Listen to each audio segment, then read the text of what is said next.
What's up, world? This is your brother Manning. I hope y'all have a great Tuesday and a great Tuesday. Breaking news: Doc Rivers was fired by the head coach of being the head coach of the Philadelphia 76ers after 3 years. In 3 years in which the Sixers failed to reach the Eastern Conference Finals, and twice in those 3 years they blew a 3-2 series lead, and and in game number seven, they were blown out by the Boston Celtics. I will say this: I'm not. I don't like it that he was fired, but I'm not surprised because of his track record of not getting it done when the series is about to be done. Keep that in mind that Doc Rivers had lost 10 game sevens as a head coach. I think that's most in NBA history. That is, to be honest with you, that is terrible if you're from a head coach perspective. But let's take this in perspective. On the positive side, in those 3 years, as a head coach of the 76ers, Joel Embiid had his best seasons of his career. This year, he just won his first MVP and won his second straight scoring title. We had the emergence of Tyrese Maxey, who I think is a stud in this league, who will be an all-star soon. But at the same time, when you not get it done, especially in a playoff series, you're usually the scapegoat, and the coach is a scapegoat when a team loses a game, let alone a series. Listen. At the end of the day, Doc Rivers is a great coach. Okay, he won a title with the Celtics back in '08 with KG, Paul Pierce, Ray Allen, and Rajon Rondo. Unfortunately, since winning the championship in '08, I believe Doc Rivers has been in the conference finals twice. His last was in 2012 with the Celtics.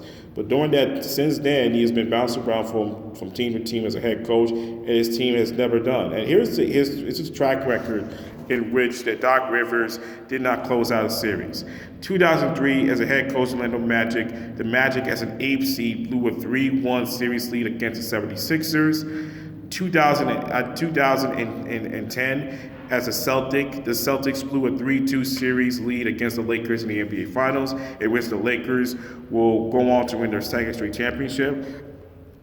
2012, the Celtics blew a 3-2 series lead against the Miami Heat. Remember in Game 6, LeBron James had like 45 points, 16 boards, 7 assists in a Game 6 blowout. And then fast forward to the Clippers. In 2015, they blew a 3-1 series lead against the Houston Rockets, in which they lost in 7.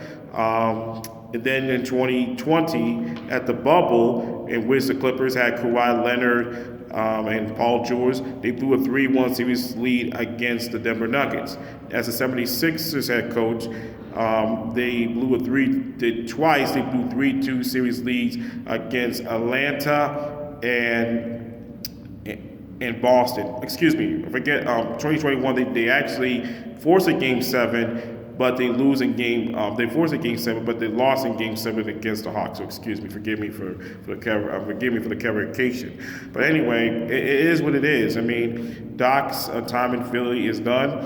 I think during that time, the Sixers had one of the best records in those 3 years. With I believe the Suns and the Milwaukee Bucks are those two. Like that, they was like Doc Rivers, both Monty Williams and Bud Budenholzer was fired during that time at this playoffs of 2023. But again, Doc Rivers is fired as head coach of 76ers after 3 seasons. Okay? And now who's going to be the next head coach? There's going to be names: Monty Williams, Mike Budenholzer, Mike D'Antoni, who previously coached James Harden in Houston.